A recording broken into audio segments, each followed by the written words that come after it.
Bien, proseguimos con Romanos 2, a partir del versículo 17, damos lectura, Romanos 2, 17, vamos a leer hasta el final del capítulo 2, versículo 29.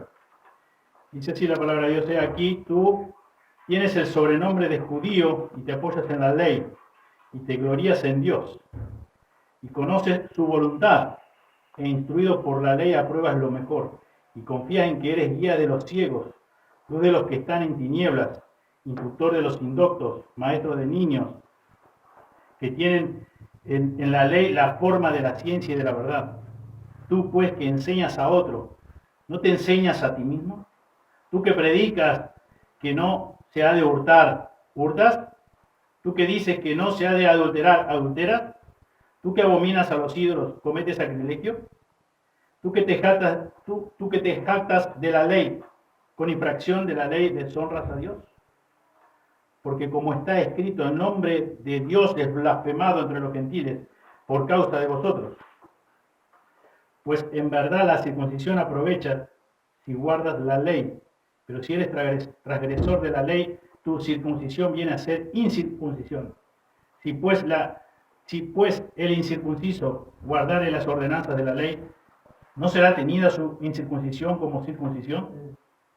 Y el que físicamente es incircunciso, pero guarda perfectamente la ley, te condenará a ti mismo y te condenará a ti, que con la letra de la ley y con la circuncisión eres transgresor de la ley. Pues no es judío el que lo es exteriormente, ni es la circuncisión de la que se hace exteriormente en la carne, sino que es judío el que lo es en lo interior. Y la circuncisión es la del corazón, en espíritu, no en letra, la alabanza del cual no viene de los hombres, sino de Dios. Amén. Señor, una vez más, te damos gracias por tu palabra, te damos gracias por lo que pudimos entonar, los himnos que pudimos cantarte a ti, Señor. Gracias, Señor, por la letra de cada uno de ellos. Gracias, Señor, porque nos enfocan en tu persona, en tus atributos. Señor, gracias porque eres el Dios único, verdadero, el Dios todopoderoso. Gracias por la obra redentora de Cristo Jesús en la cruz. Gracias porque es la única forma de que nosotros hayamos podido ser hijos tuyos hoy día, formar parte de tu cuerpo, la iglesia.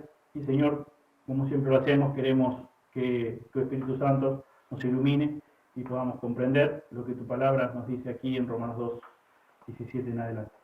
En el precioso nombre de Jesús oramos. Amén. Solo en Dios se encuentra seguridad verdadera y permanente. Solo en Dios se encuentra seguridad verdadera y permanente.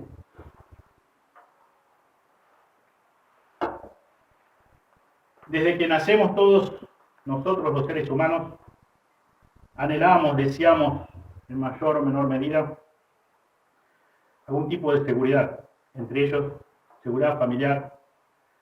Los hijos desean estar seguros de que sus padres no se separen, que vivan juntos, que se lleven bien, que puedan arreglar sus problemas matrimoniales y no tomen la decisión de separarse, buscan seguridad familiar.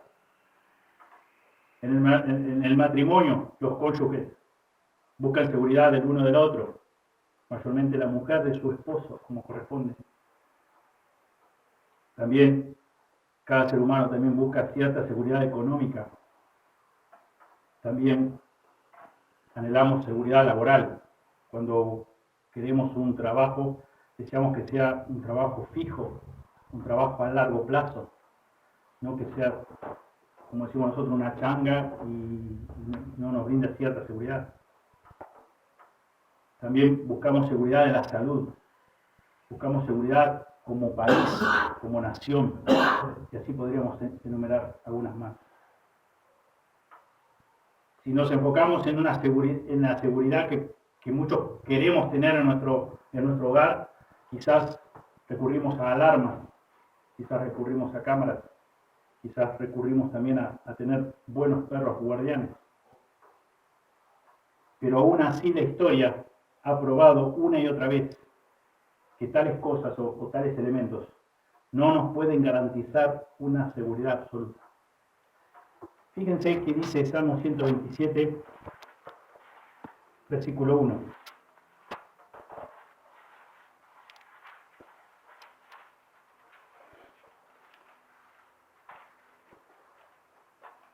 Dice el versículo 1, si Jehová no edificare la casa, en vano trabajan los que la edifican. Si Jehová no guardare la ciudad, en vano vela la guardia. Por más que montes una guardia ahí permanente, con un buen tanque de guerra, con varias personas dotadas, preparadas para que te defiendan, si Dios no te está protegiendo, de nada sirve. Por eso que en Dios sí podemos encontrar seguridad verdadera seguridad y permanente. Porque muchas de las cosas que mencioné, o de los elementos que mencioné, son temporales. Y no nos brindan permanente seguridad, ni verdadera seguridad.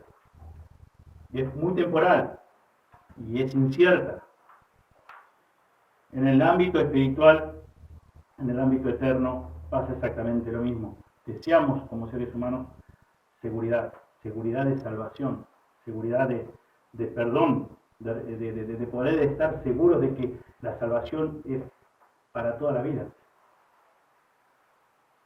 Después de haber estudiado todo el capítulo 1 de Romanos y todo lo que va del capítulo 2, podemos afirmar que todo ser humano sabe muy bien que todo ser humano en cierto grado tiene la información suficiente que no está viviendo a la altura de los parámetros de la justicia de Dios. Aquí en capítulo 1, versículo 32 de Romanos dice, quienes habiendo entendido el juicio de Dios. ¿Quiénes entendieron el juicio de Dios? Todos los seres humanos. Todos los seres humanos, como lo menciona antes en versículo 19 al 20. Nadie tiene excusa de no conocer quién es Dios, de conocer su eterno poder. Y dice el versículo 32, quienes habiendo entendido el juicio de Dios, que los que practican tales cosas, después de haber enumerado todas las cosas que mencionan los versículos anteriores, las prácticas pecaminosas, dice, son dignos de muerte. Todo ser humano, mayor medida, menor medida, pero todos saben que son dignos de muerte y que un día van a estar cara a cara con Dios y van a tener que dar cuenta de su vida. Lo dice claramente la Escritura, no lo estoy inventando yo en este momento. Lo hemos estudiado domingo tras domingo. La Escritura también nos dice que en Hebreos 9:27 que Dios estableció, Dios determinó que todos los seres humanos muramos una sola vez. Y después de esto dice el juicio. Por lo tanto, las personas de una u otra forma esperan escapar de este juicio divino. ¿Pero cómo? ¿De qué manera? Y construyéndose un falso sentido de seguridad a través de las filosofías, a través de las religiones, a través de las buenas obras, de las obras caritativas, pero es simplemente un falso sentido de seguridad. No está la seguridad verdadera y permanente en estas cosas que el ser humano hace, pero porque sabe, tiene conciencia, dice Dios. Dios le ha dado el entendimiento suficiente, la información suficiente, el conocimiento suficiente para saber que Él existe y que cómo está viviendo a espaldas de Dios, que vive como un aborrecedor de Dios, por nuestra naturaleza, como nacemos. Y el apóstol Pablo expresa que una persona, en primer lugar, debe estar convencida de pecado antes de que pueda, y esto es lo que hemos estado estudiando a lo largo de todo este tiempo atrás.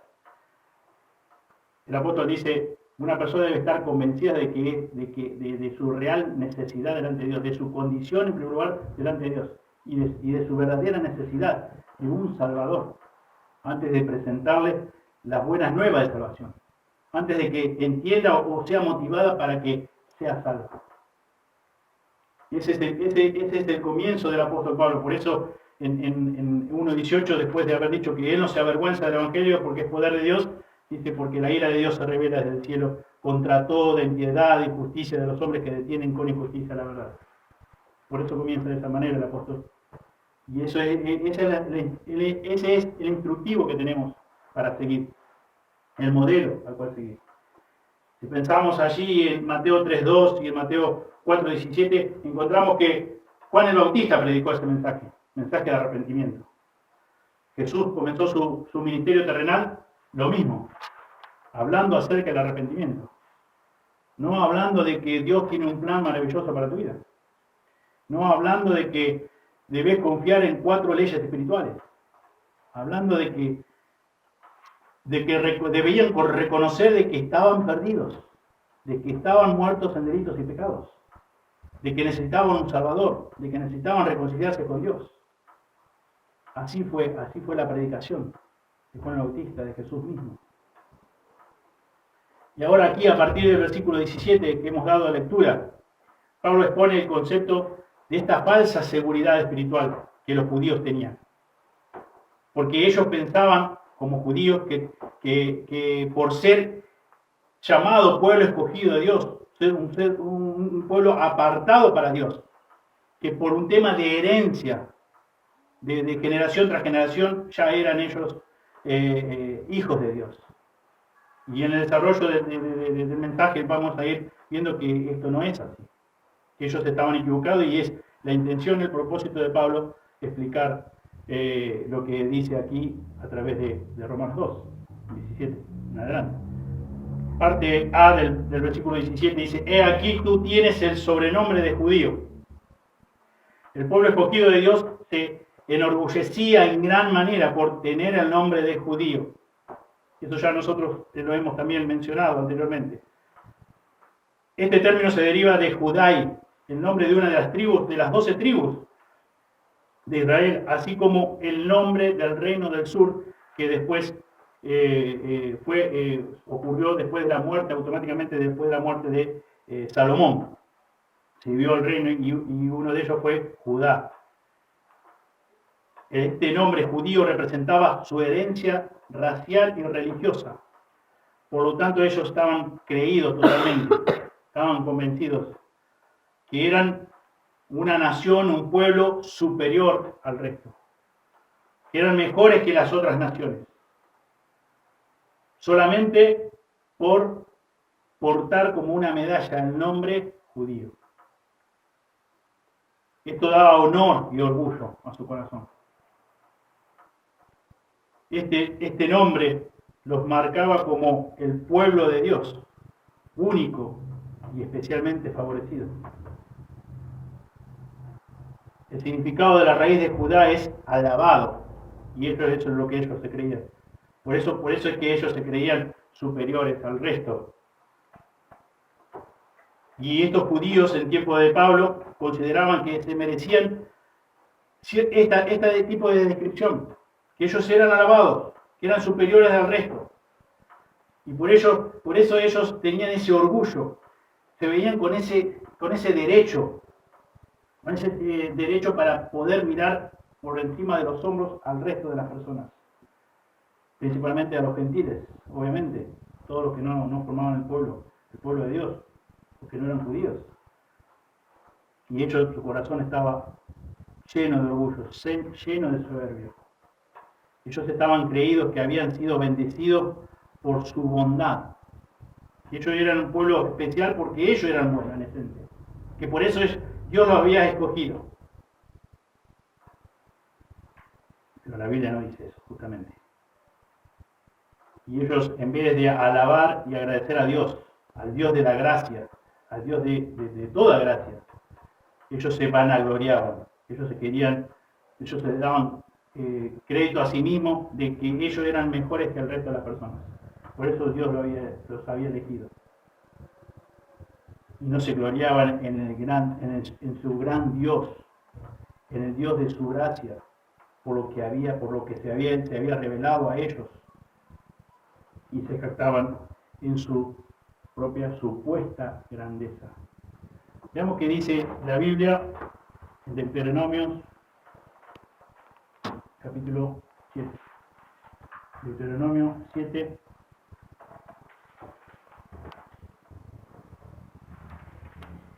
6 al 8.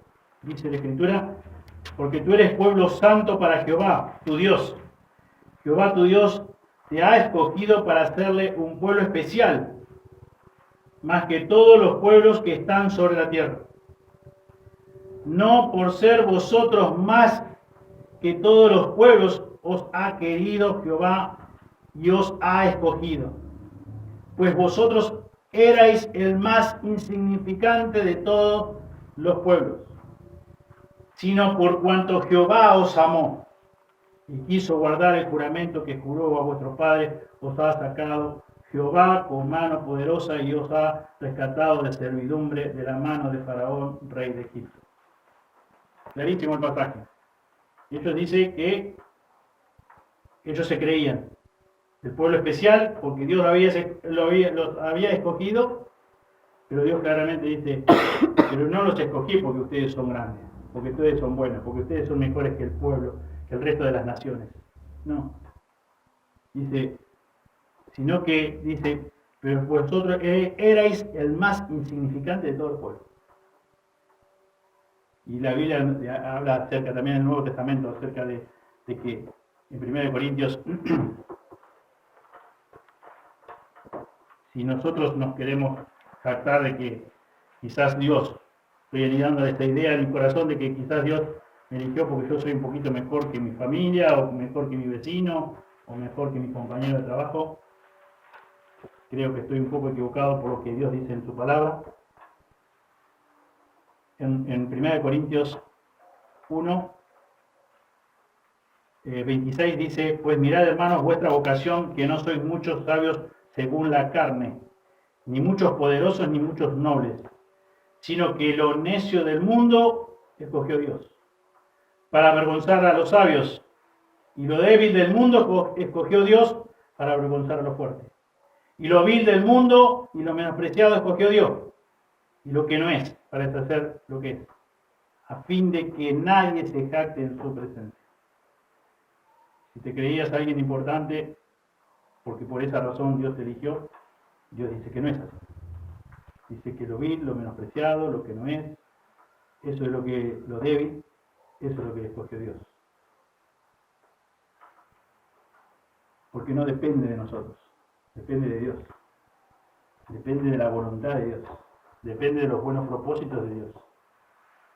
Y acá el pueblo de Dios, los judíos, estaban engañados. Estaban creídos que ellos eran la nación superior, que eran mejores que los demás, que las demás personas, que Dios los había elegido porque ellos en realidad eran más importantes que el resto de los pueblos, como leíamos en Deuteronomio. Los profetas lo advirtieron este tema una y otra vez en contra de esta gran arrogancia que tenía este pueblo, de ser heredero del pueblo escogido de Dios, de ser parte del pueblo escogido de Dios. Una actitud que hizo pensar a muchos de ellos que podían pecar con total libertad. Vamos a Miqueas,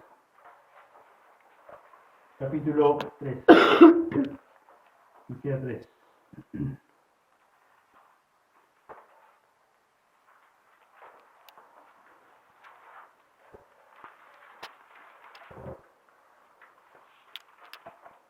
Fíjense que no solamente al pueblo, o sea, los contemporáneos del apóstol Pablo, sino que mucho antes ya ocurría con el pueblo de Dios, con el pueblo escogido de Dios, con esta nación.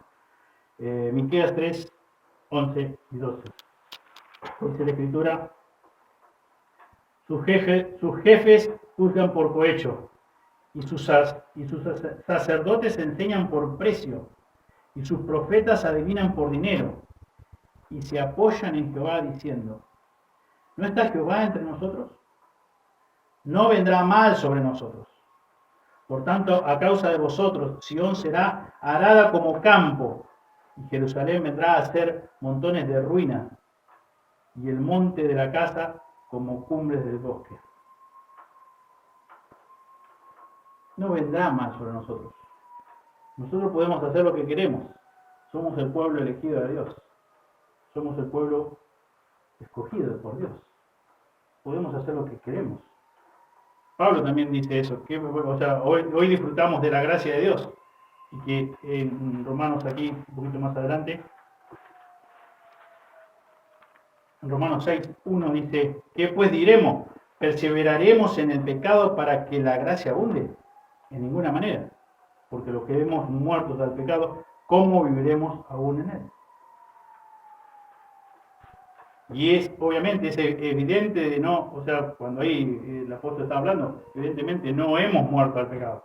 Porque si hemos muerto al pecado, dice Pablo, ¿cómo podemos seguir viviendo el pecado? ¿Cómo podemos continuar bajo el yugo de la esclavitud? Y no está diciendo no vamos a cometer ningún pecado. Ojalá ocurriera eso en el momento de la justificación. Pero seguimos conviviendo con nuestra vieja naturaleza y fallamos a Dios, cerramos el blanco, pecamos, pero Dios nos ha dejado los recursos necesarios, la morada del Espíritu Santo en cada uno de nosotros, sus hijos, y con la facultad, pero no porque pase por nuestras habilidades o por nuestros recursos el no pecar.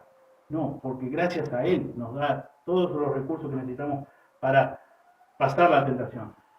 Escoger la puerta de salida de la tentación y no dar a luz el pecado. Pero cuando no ocurre eso, cuando Dios no ha obrado en nuestros corazones, no podemos hacer otra cosa que pecar.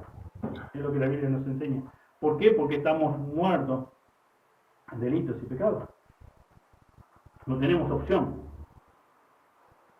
Y aquí vemos que el profeta Miqueas advierte a la nación diciéndole, ustedes no se dan idea, ustedes piensan que por ser el pueblo escogido de Dios, pueden pecar deliberadamente, pueden hacer lo que quieran, total, Dios no les va a pedir cuenta de eso. No es así. Están totalmente equivocados. Ellos pensaban que estaban eximidos de todo juicio de Dios, o de gran parte del juicio de Dios, por la sola razón de ser herederos de la promesa de Dios a Abraham. Totalmente equivocados. Pero era tal el orgullo que sentían por ser el pueblo escogido de Dios, que varios judíos, al escuchar las enseñanzas de nuestro Señor Jesús, allí en Juan 8, obviamente, ¿qué pasó? Se ofendieron. Fíjense, Juan 8, 31.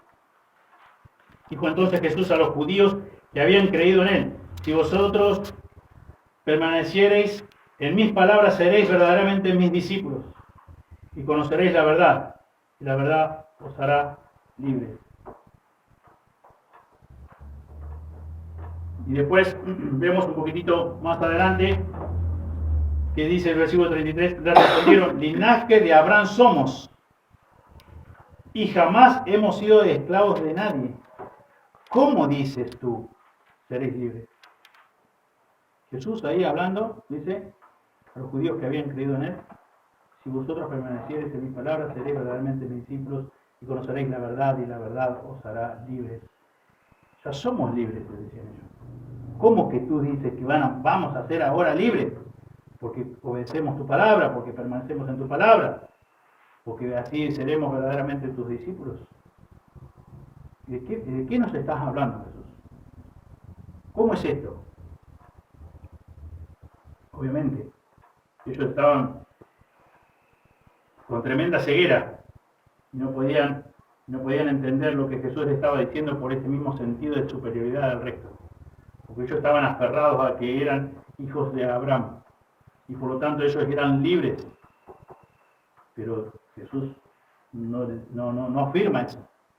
En 34 Jesús le respondió, de cierto os digo que todo aquel que hace pecado esclavo es del pecado. Lo que decíamos recién. Cuando estamos bajo el yugo de la esclavitud del pecado no podemos hacer otra cosa que pecar. Cuando estamos muertos en delitos y pecados, que de hecho nacemos así, no podemos hacer otra cosa que pecar. Somos esclavos del pecado. Y eso es lo que Jesús le estaba diciendo. Y ellos decían, ¿pero cómo? Nosotros no somos esclavos del pecado. Los gentiles serán ¿te querés referir a los gentiles que son esclavos del pecado? Bueno, entendemos, bueno, ellos sí serán libres si conocen la verdad y permanecen en tu palabra. Pero nosotros no. ¿Qué está diciendo Jesús? Bueno, Jesús reafirma su enseñanza clara. obviamente con claridad meridiana, Jesús les dijo que ser descendientes físicos de Abraham no los convertía en herederos espirituales. Y da las razones un poquitito más adelante, ahí fíjense en 8:40, pero ahora procuráis matarme a mí, hombre que os he hablado la verdad, la cual he oído de Dios. No hizo esto Abraham, y vosotros hacéis las obras de vuestro padre. Entonces le dijeron, nosotros no somos nacidos de fornicación, un padre tenemos que es Dios. Jesús entonces les dijo, si vuestro padre fuese Dios, ciertamente me amaríais, porque yo de Dios he salido y he venido, pues no he venido de mí mismo, sino que Él me envió. ¿Por qué no entendéis mi lenguaje? Porque no podéis escuchar mi palabra. El versículo 44 dice, vosotros sois de vuestro padre el diablo y los deseos de vuestro padre queréis hacer. Él ha sido homicida desde el principio y no ha permanecido en la verdad, porque no hay verdad en él. Cuando habla mentira, de suyo habla, porque es mentiroso y padre de mentira. Jesús, obviamente, tapa todo, refuta todo argumento, y allá en versículo 56, un poquito más adelante, dice, Abraham vuestro padre se gozó de que había de venir, de que había de ver mi día, y lo vio, y se gozó. Claramente Jesús les dice, si realmente ustedes fueran descendientes, como ustedes dicen ser, descendientes de Abraham, espiritualmente hablando, oirían mis palabras, permanecerían en mis palabras, amarían la verdad, me amarían a mí. Yo soy la verdad. Y seguirían, digamos, lo que hizo Abraham, haciendo lo que hizo Abraham. Dice el versículo que leemos ahora, el 56, dice, Abraham, vuestro padre, se gozó de que había de ver mi día. Y ellos no se gozaban, ellos se enojaban, ellos se ofendían. ¿Por qué? ¿Por qué razón? Como leíamos. Porque todavía en el versículo 34 que leímos, dice que todo aquel que hace pecado, esclavo es del pecado. Porque no eran verdaderamente libres, porque no amaban la palabra, no conocían la palabra como ellos supuestamente decían que reconocían. Si realmente los judíos, precisamente los líderes judíos, hubiesen sido herederos espirituales de Abraham, habrían recibido con gozo, con gran gozo, a Jesús como su Mesías. Sin embargo, procuraron matarlo, reflejando así que su verdadero carácter, lo que leíamos en el versículo 44, de vuestro padre sois hijos, el padre de mentira, el homicida. En el versículo 58, Jesús les dijo, de cierto os digo, antes que Abraham fuese, yo soy. Nosotros sabemos por escritura el gran yo soy de Éxodo 3:14, y la raíz de este nombre, Jehová o Yahvé, es yo soy. No solamente Jesús afirmó que existía antes que Abraham naciese, sino también que se aplicó el nombre del pacto de Dios a él mismo. ¿Y cómo reaccionaron los líderes religiosos? Con agresión. ¿Qué dice el versículo 59? Tomaron entonces piedras para arrojárselas, pero Jesús se escondió y salió del templo y atravesando por el medio de ellos se fue. Se molestaron de alguna manera, obviamente. Y ellos diciendo que tenemos un padre, no somos hijos de fornicación, y Jesús les dice, pero lo están demostrando con su carácter. Ustedes no son hijos de Abraham. Eso no los hace hijos de Dios, porque por ser descendientes de Abraham. Ustedes deben obedecer, recibir y obedecer mis palabras, reconocer su verdadera necesidad. Y por esta razón ellos rechazaron a Jesús como el Mesías. Y por eso reaccionaron de esta forma, tomaron piedras y quisieron matarlo, porque para ellos había dicho una gran blasfemia. Y Jesús, una vez más, a través de sus enseñanzas, dejó bien en claro que los judíos estaban engañados por confiar en su herencia racial y religiosa.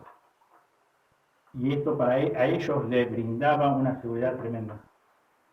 Y ese sentido de superioridad.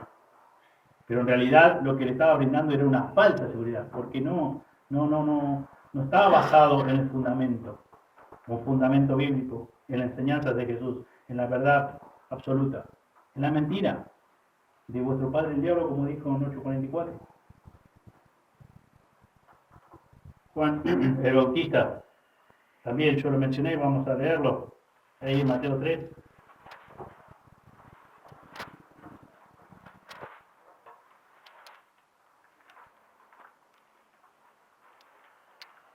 Dice, y al ver él que muchos de los fariseos y los saduceos venían a su bautismo, les decía: generación de víboras, ¿quién os enseñó a huir de la ira venidera?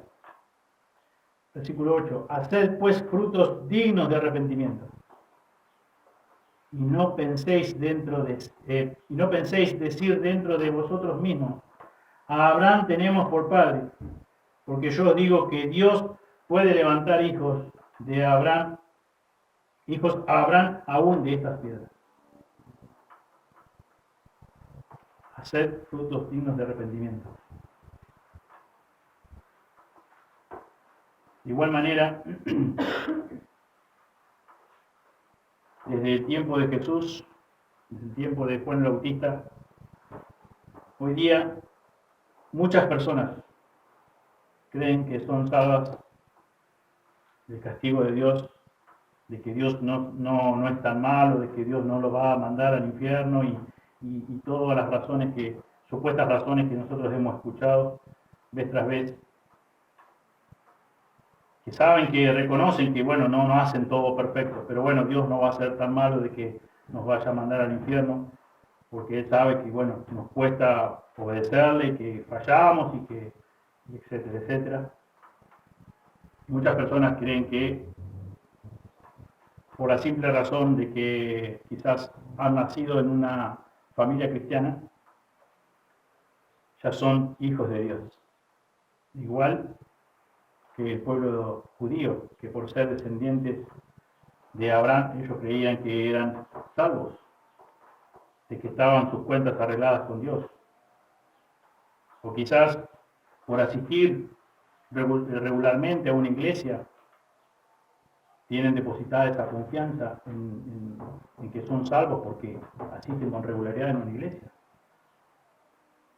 o porque son miembros de dicha iglesia. También tienen depositada esa confianza de que un día estarán en el cielo porque fueron bautizados. También muchos creen que son salvos porque una vez hicieron una profesión de fe.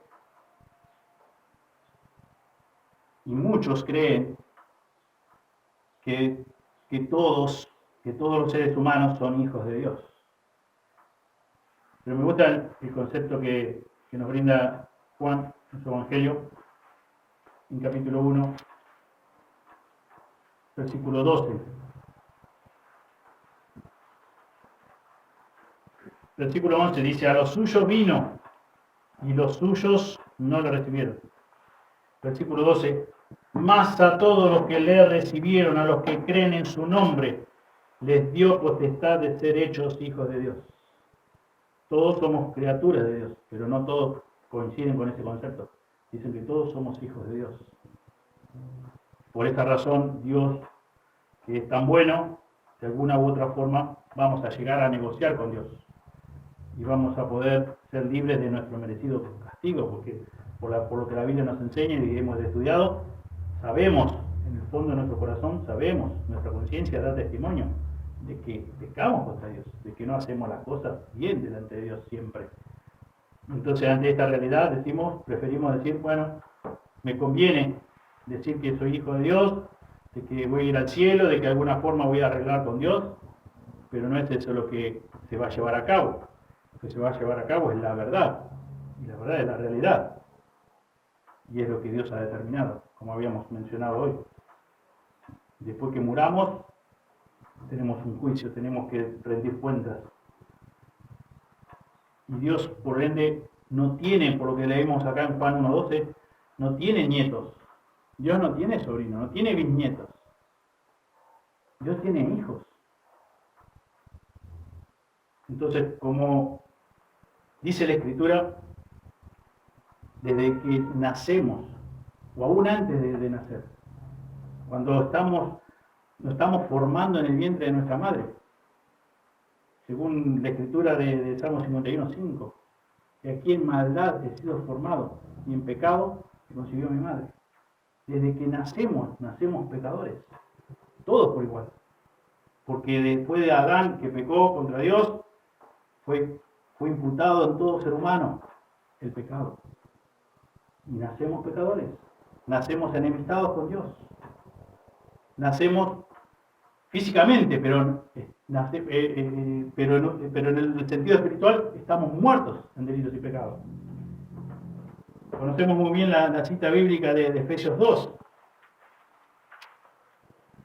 cuando la Escritura dice: y Él os dio vida a vosotros cuando estabais muertos en vuestros delitos y pecados, en los cuales anduvisteis en otro tiempo, siguiendo la corriente de este mundo, conforme al príncipe de la potestad del aire, el espíritu que ahora opera en los hijos de desobediencia, entre los cuales también todos nosotros vivimos en otro tiempo en los deseos de nuestra carne, haciendo la voluntad de la carne y de los pensamientos, y éramos por naturaleza hijos de ira, lo mismo que los demás.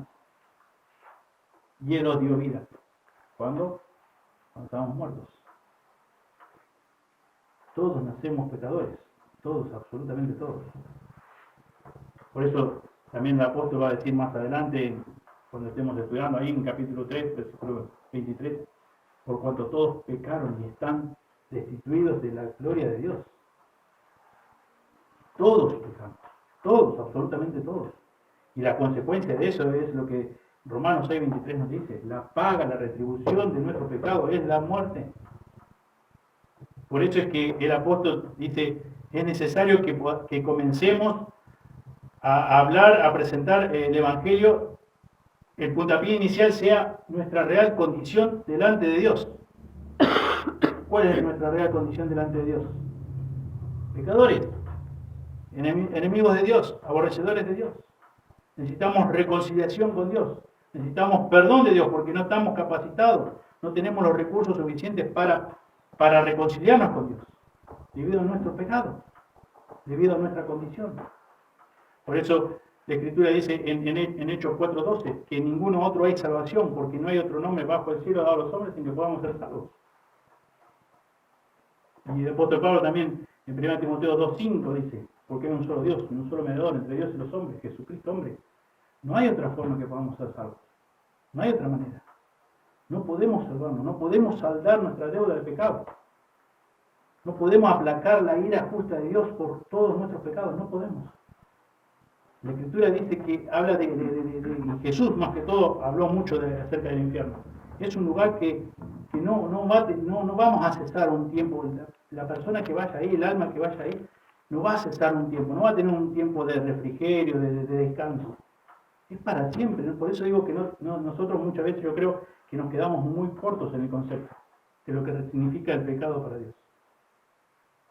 Todos nuestros pecados fueron depositados en las personas de Cristo y Él sí pagó la deuda. Él es el único que pagó la deuda.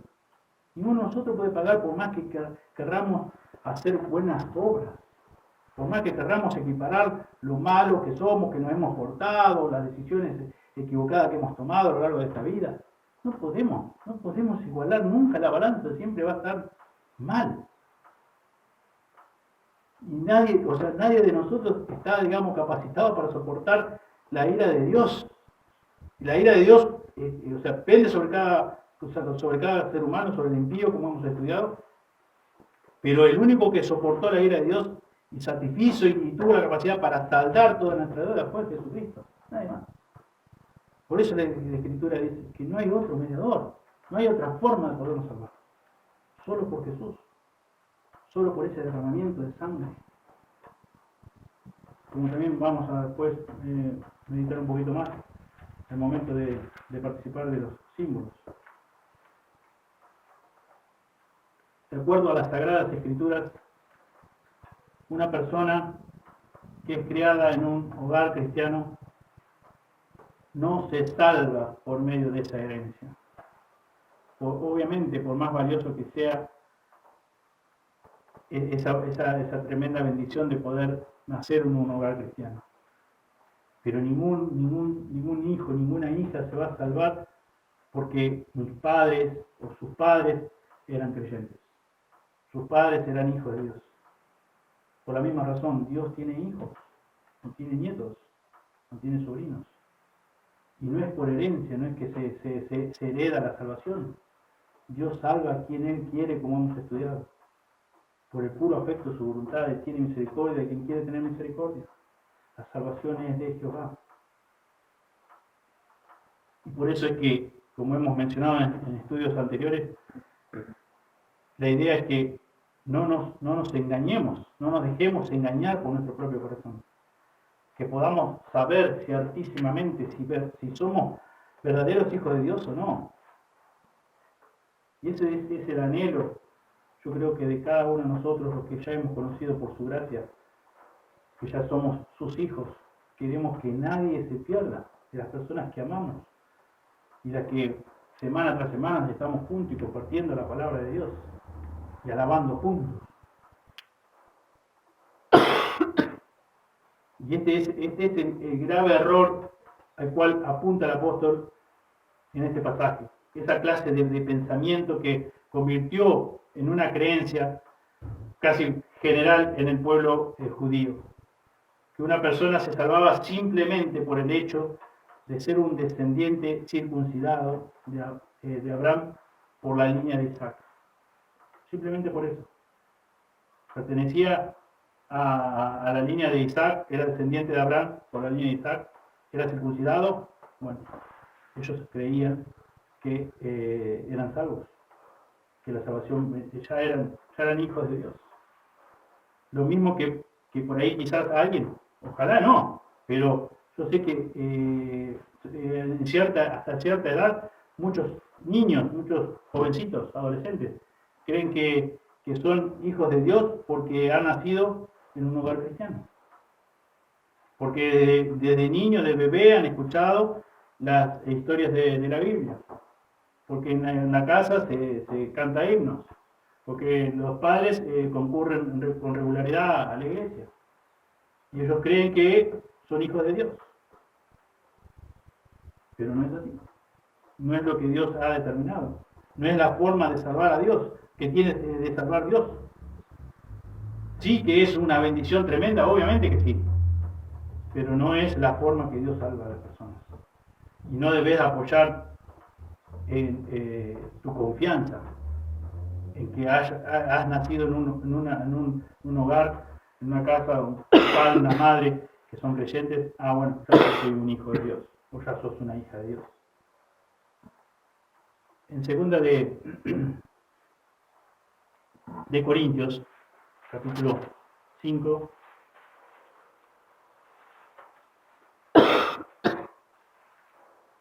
segunda de Corintios 5, 17, dice: de modo que si alguno está en Cristo, nueva criatura es.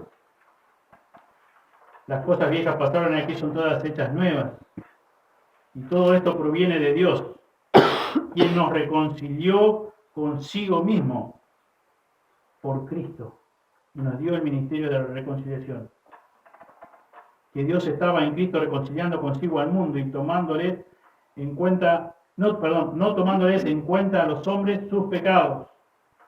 Y nos encargó a nosotros la palabra de la reconciliación. Así que somos embajadores en nombre de Cristo, como si Dios rogase por medio de nosotros, os rogamos en nombre de Cristo, reconciliados con Dios. Al que no conoció pecado, por nosotros lo hizo pecado, para que nosotros fuésemos hechos justicia de Dios en él. La única forma de nacer de nuevo, como leíamos en Efesios 2:1, y Él os dio vida a vosotros cuando estábamos muertos en delitos y pecados. Cuando Él nos regala el nuevo nacimiento, nacemos verdaderamente. No es que estamos jugando a ser hijos de Dios, no es que estamos jugando a ser cristianos. Nacemos de nuevo, porque hay un acto milagroso que lo lleva a cabo Dios. Como dice en el versículo 21 al final, al que no conoció pecado, hubo alguien, y ese alguien es Jesús, que no conoció pecado, pero dice, por nosotros lo hizo pecado. Cargó, como dice el profeta Isaías, cargó en él el pecado de todos nosotros. Y por el pecado que vio en Jesús descargó su ira justa, la ira que vos y yo deberíamos haber soportado por siempre en el infierno. No por un tiempo, no por algunos años o por algunos siglos, por siempre. Y Él lo hizo. Y no solamente eso, sino que dice, para que nosotros fuésemos hechos justicia de Dios. Su justicia, su vida recta, perfecta delante de Dios, fue puesta en nuestra cuenta. Una tremenda bendición. Pero no somos cristianos, no somos hijos de Dios por herencia. No somos. No anides ese concepto errado, erróneo, en tu mente, en tu corazón. No cometas el mismo error que cometieron los judíos. ¿Dónde está puesta tu confianza? Tu confianza está puesta en tus propios recursos, tu confianza está puesta en tus habilidades, tu confianza está puesta en tus talentos, tu confianza está puesta en tu inteligencia, en tu astucia. ¿Qué tipo de seguridad tenés con respecto al destino eterno de tu alma?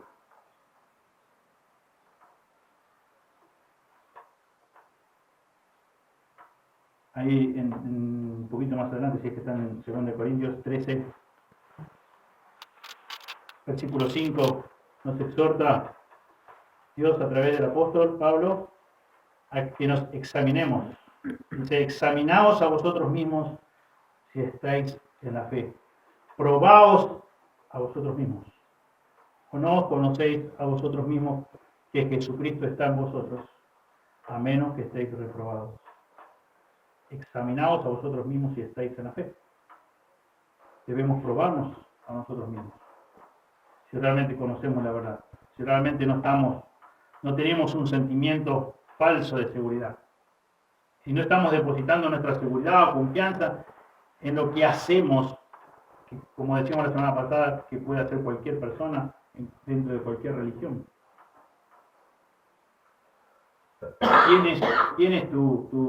¿Dónde está depositado tu confianza? En 1 de Corintios nos dice la Escritura,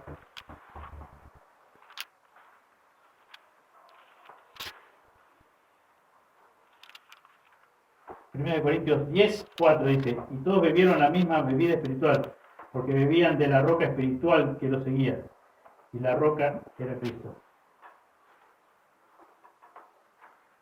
¿Realmente tu confianza está depositada en la persona de Cristo? Vos reconocés que solamente por Cristo, por lo que Jesús hizo en la cruz, porque Él satisfizo la ira justa de Dios Padre en la cruz del Calvario. Por esa sola razón te podés salvar. Y Él dice que Él nos da, ahí en Efesios 2 también nos dice que Él nos da la fe como un regalo para que podamos depositar en la persona de Cristo. Pero solamente por lo que Cristo hizo. No porque nací en una familia cristiana. No porque hace muchos años que asisto a una iglesia cristiana. O porque un día me bauticé. O porque un día hice una oración, una profesión de fe.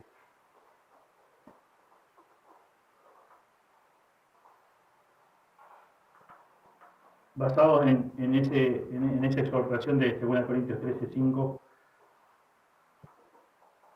más allá de que podés estar engañado, de que porque asistís con regularidad a una iglesia, o porque quizás sos miembro de alguna iglesia, quiero que pienses en aquellos motivos por los cuales orás diariamente.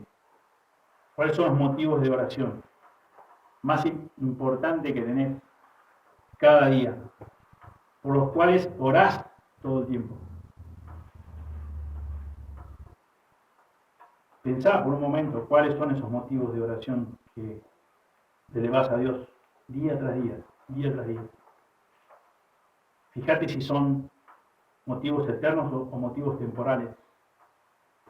Y nadie está diciendo aquí de que no debes orar por todas las cosas. Sí debemos orar.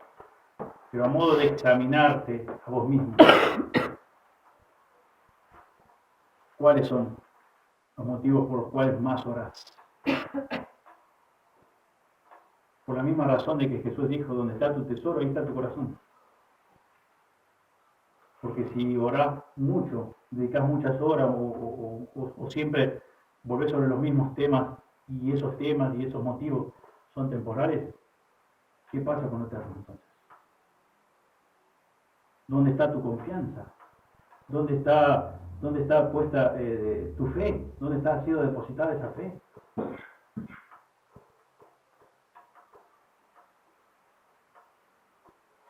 También para que pienses y examines tu corazón delante de Dios, a la luz de la palabra de Dios, ¿cuáles son tus proyectos de vida?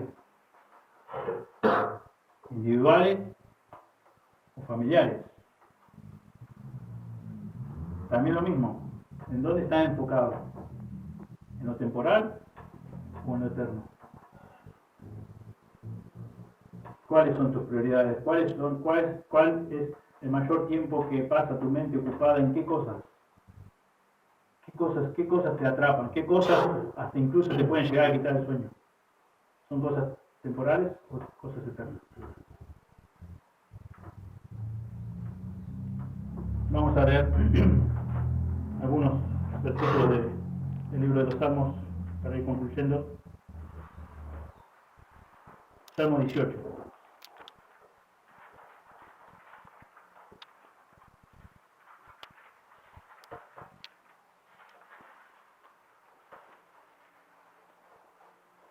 Uno y 2. Te amo, oh Jehová, fortaleza mía. Jehová, roca mía y castillo mío, y mi libertador. Dios mío, fortaleza mía, en Él confiaré. Mi escudo y la fuerza de mi salvación, mi alto refugio. Invocaré a Jehová, quien es digno de ser alabado, y seré salvo de mis enemigos. Te amo, oh Jehová, fortaleza mía, roca mía, castillo mío, mi libertador. Y otra vez, Dios mío, fortaleza mía, en Él confiaré. Capítulo 19, versículo 14. Sean gratos los dichos de mi boca y la meditación de mi corazón delante de ti, oh Jehová, roca mía y redentor mío. 61, Salmo 61.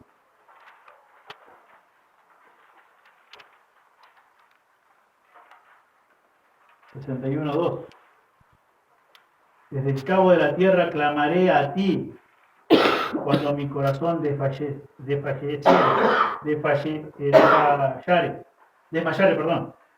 Desde el cabo de la tierra clamaré a ti, cuando mi corazón desmayare.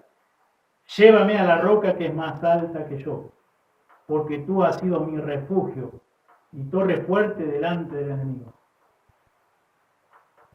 Y fíjense el versículo 1 que no leímos. Oye, oh Jehová, mi clamor, a mi oración atiende. Y desprecia el salmista, mi confianza eres tú, porque mi confianza está en la roca de mi salvación, en la roca que es Cristo. En capítulo 62, versículo 1 dice, en Dios solamente está acallada mi alma, de Él viene mi salvación.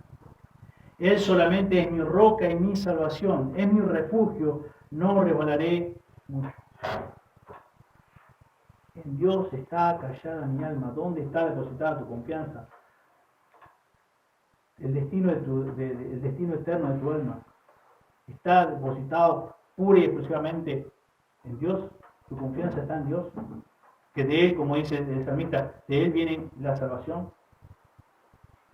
Podés decir justamente con Él, Él solamente es mi roca. Él es tu roca.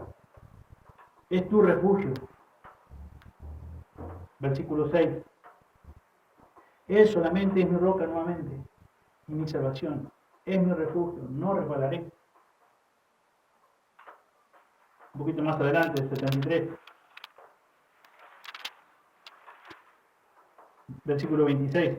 Salmo 73, 26. Mi carne y mi corazón desfallecen, mas la roca de mi corazón y mi porción es Dios para siempre. Mas la roca de mi corazón y mi porción es Dios para siempre. Y 89, 26.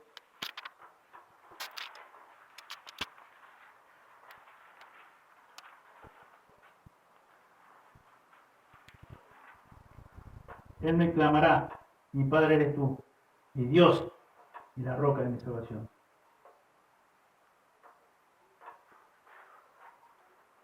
144, 1.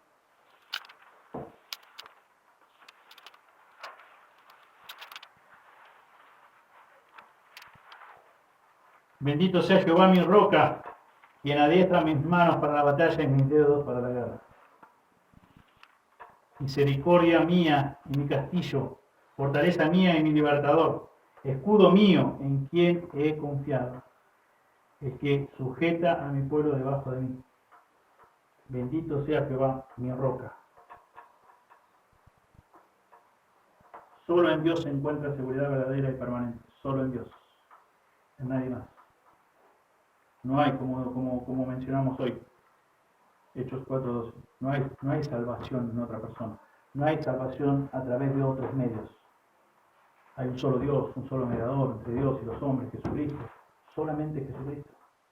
Solamente Él pagó la deuda que vos y yo debíamos pagar en el infierno eterno. Solo en Dios se encuentra seguridad verdadera y permanente. Solo en Él. Pero por naturaleza deseamos tener seguridad.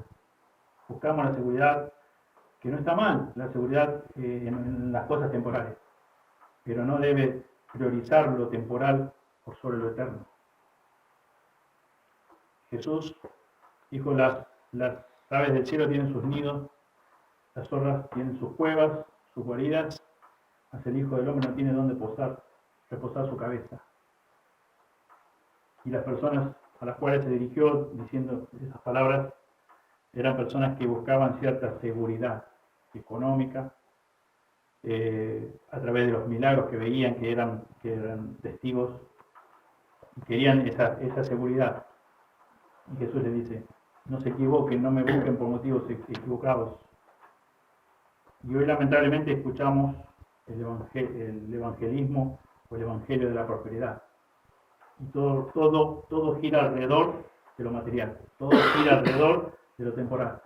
Y si no tenés es porque no tenés confianza, y si no tenés por esto, por lo otro, y todo gira alrededor de lo temporal.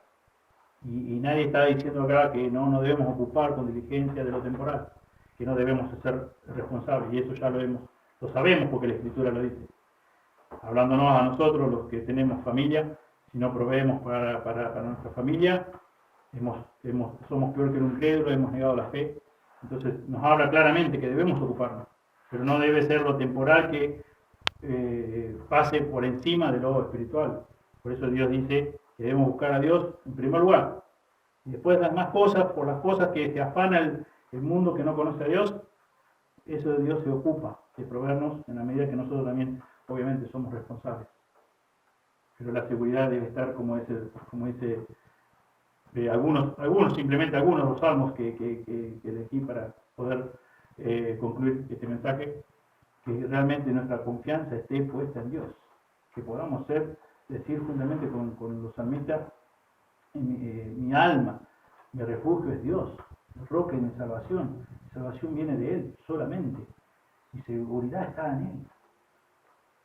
El cielo y la tierra van a pasar un día, su palabra jamás pasa.